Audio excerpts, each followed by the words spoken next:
Prej punëve të mëdha në muajin e Ramazanit, po kështu është dhënia e ushqimit ose shtrimi i iftareve për agjëruesit. Allahu subhanahu wa ta'ala thot në Kur'anin Kerim, ata besimtarët e devotshëm i japin për të ngrënë të varfërve, jetimve dhe të zënëve rob, megjithse ata vetë janë nevojtarë. Nuk janë pasanik, megjithatë shtrojnë, mundohen të bëjnë diçka, duke thënë që këtë gjë e bëjmë për hir të Allahut. Ne nuk duam për jush as shpërblim dhe as falënderim. Ne kemi frikë atë ditë prej Zotit ton, atë ditë të vështirë, në të cilën do të vrejnë në fytyrat e krijesave.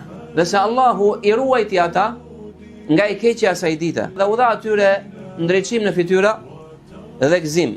Dhe i shërbleu për shkak të durimit të tyre që duruan në këtë botë me xhennetin dhe petka të mëndafshta. Kështu profeti sallallahu alaihi wasallam për treguar vlerën e shpërblimit të atij që shton iftar thot, ai i cili i jep ushqim një agjëruesi, pra i jep iftar, e ka shpërblim njësoj si ai, si agjëruesi, pa shkak se nuk paksohet as pak prej shpërblimit të agjëruesit. أحب رضاه أحب لقاه